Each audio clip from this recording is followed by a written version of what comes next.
so much. We will also keep doing official recognition.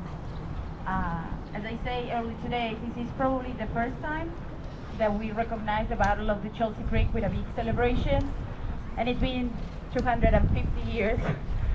So I would like to introduce our state rep, Judy Garcia, that has an official recognition for the battle.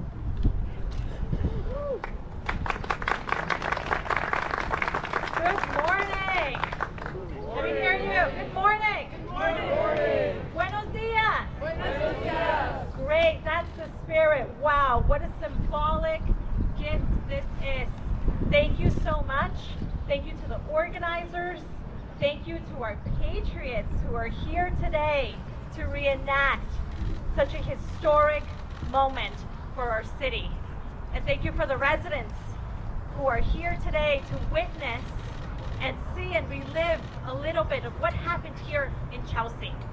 Today, I am honored to, on behalf of the state, to present a special resolution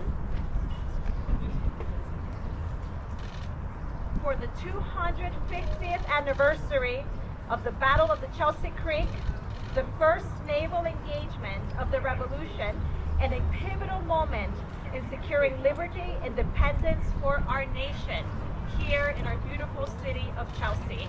I am honored to present this to our city, to all the organizers. Lourdes, you were pivotal. All the volunteers who are here, our city manager, our elected officials, and our dignitaries. Thank you so much for all you do.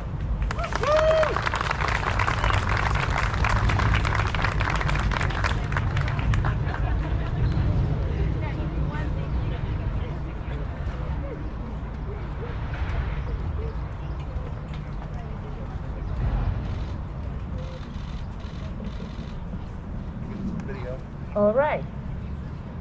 So now I would like to ask for the students of Chelsea Public Schools that will play a song for us. So I don't see the round of applause there.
And now let's get out of the way so we make sure that we are safe to start.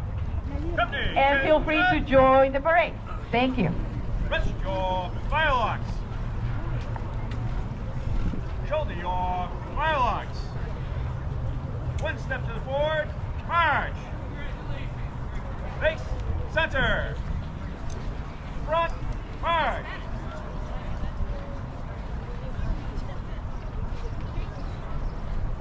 Face forward. The left wheel.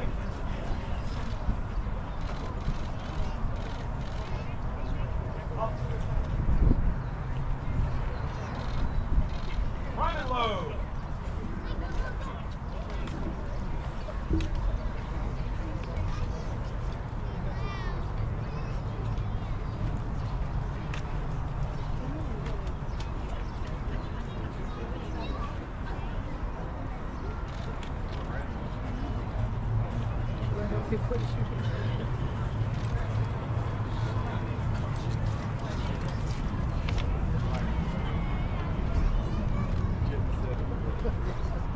Shoulder your firelocks. Make ready.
one cocktail.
One, two, and looks great. Thank you, Joe. All right, so now let's come this way and they will do the magic.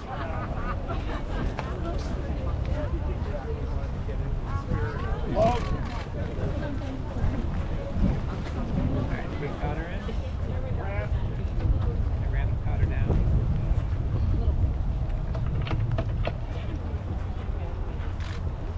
Chicken fry.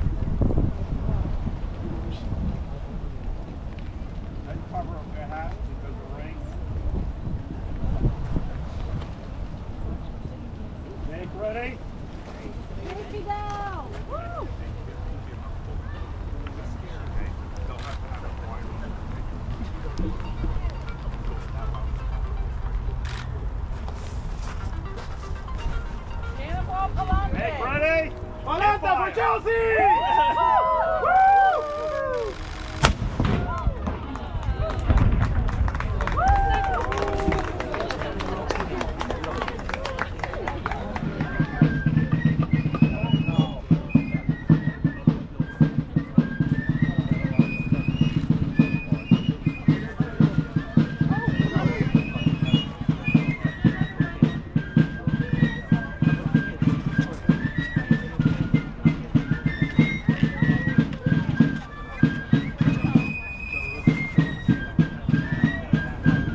Hit fire.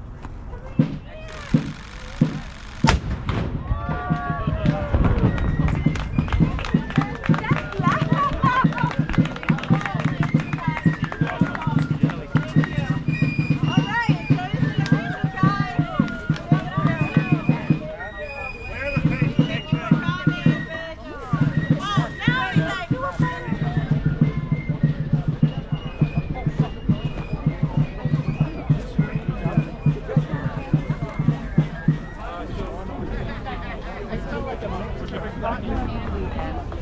Gunpowder. So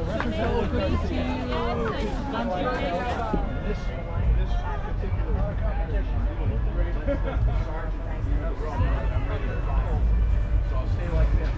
So everybody's muskets are up like that, and then we'll say, shoulder fire. Go again. You do this. And we'll say, make ready. And I spin it around. I go 4 or 5. Then present and fire. Right? And then now all 40 of us fire at once.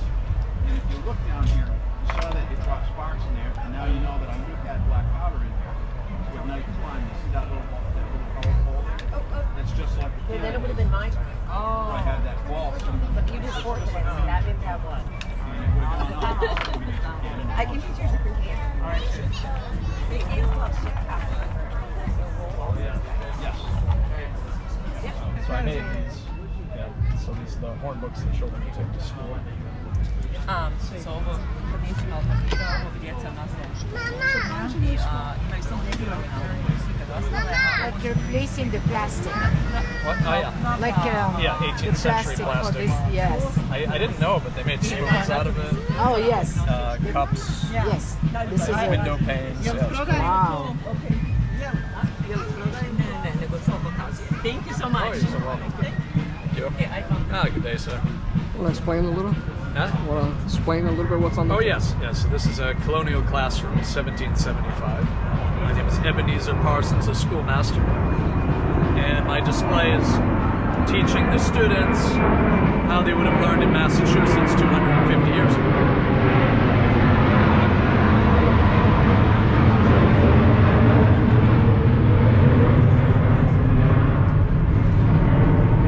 Yes, patience is a virtue. We always learn that in my classroom. So as you can see here, I have the students make a horn book, little arts and crafts, which would be this. The other students would have horn books to learn their ABCs. And on the back, you'd have the Lord's Prayer in the morning and the evening. This is a photocopy from an actual horn book. And then you had the dunce cap, which would be put on a naughty boy and have him stand in the corner. And it would basically shame them and humiliate them. It's very effective. And this would be the ferrule stick, which was sturdy, lightweight, good for hitting the knuckles. So pay attention. Also, we have games, jump rope. That was popular at recess time. They had that giant hoop and a stick, and they chased the hoop around. It was also popular. And I often have the students read from this is the period material. This is used in Massachusetts, and they would read. It's very biblically based, so students go home and read the Bible with mother and father. And this is a copy of a children's book, one of the earliest, with pictures. You actually get real pictures. This is about people selling their wares on the streets of London. So people in Boston would get this, and maybe the schoolmaster, if he had some money, would have bought one book. They'd all share with the one book. Teach them to read. So this one's 12 pence a peck oysters. From Billingsgate, industrious Will brings oysters for the town. Through frost or rain, he fears no ill, but crikes them up and down. So it's all in a rhyme. See? So, do you want to make a horn book, young sir?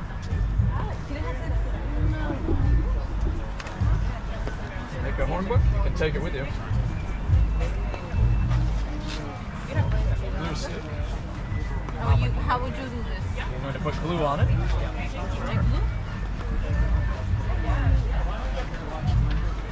Let's see, this is the arts and crafts section of the classroom. So get it all over the handle and everything. Good, young sir. Young scholar. They would call the children scholars. Young scholar. Did they really use that dunce cap? Yes, yes, Oh, very. wow. That was used for hundreds of years.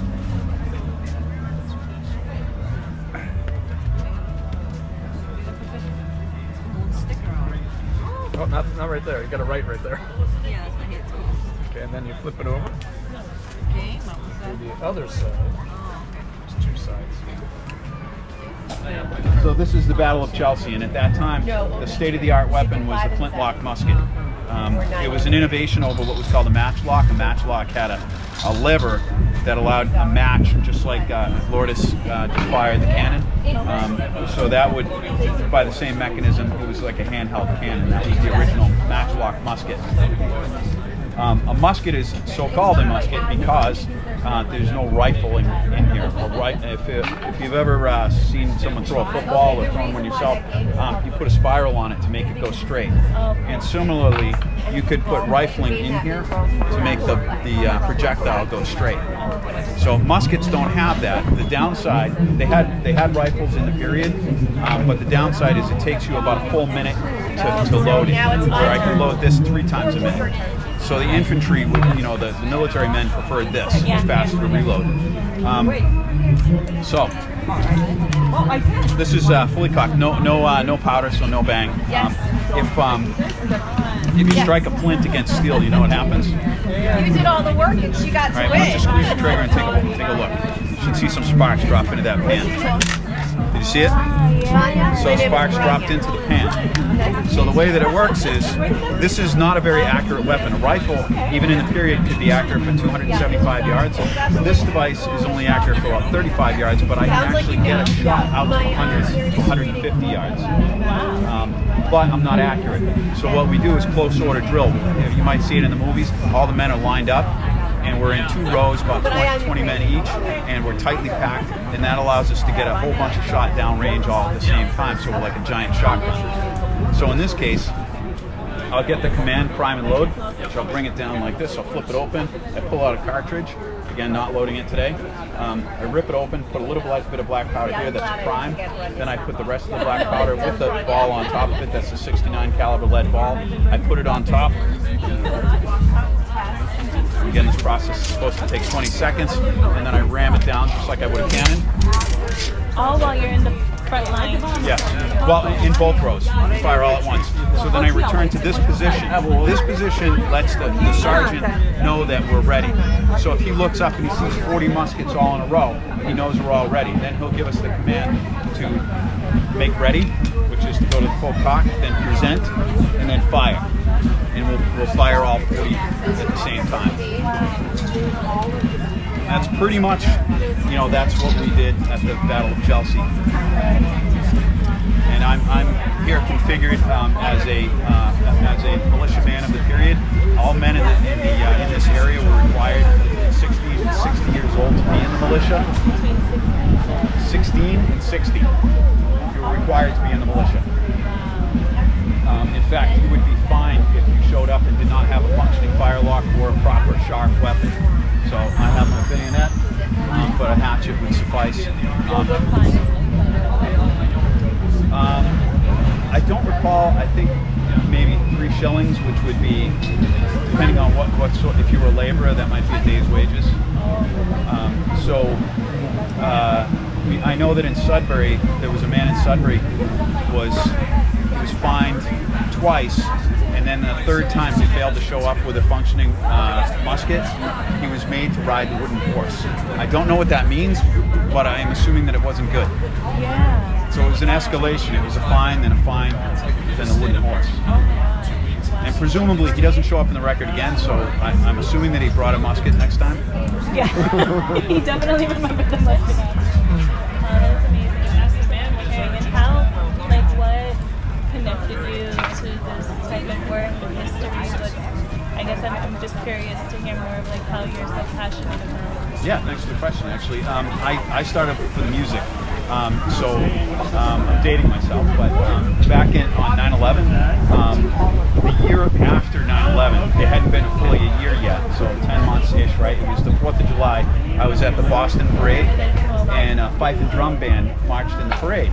and I followed the parade down to Faneuil Hall. And at Faneuil Hall, I'd never witnessed this before. It wasn't my first parade, but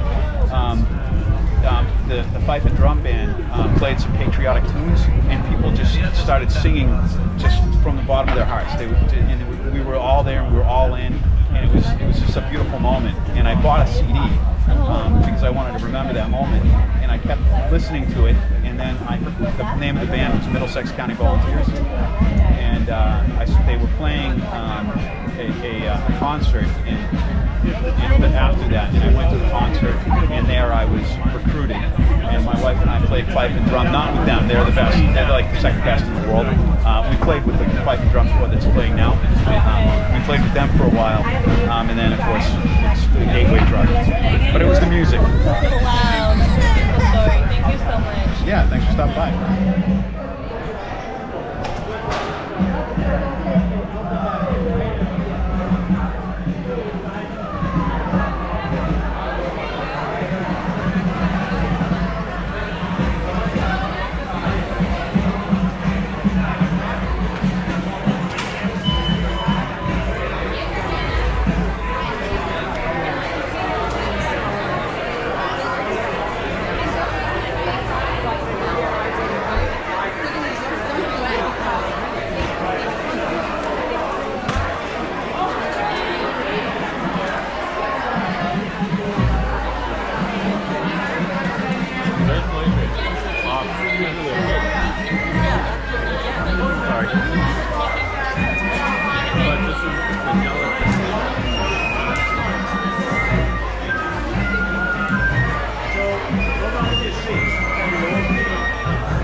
Representative of District 3, excited to be here among community celebrating history at our 250th anniversary of the Chelsea Battle Creek.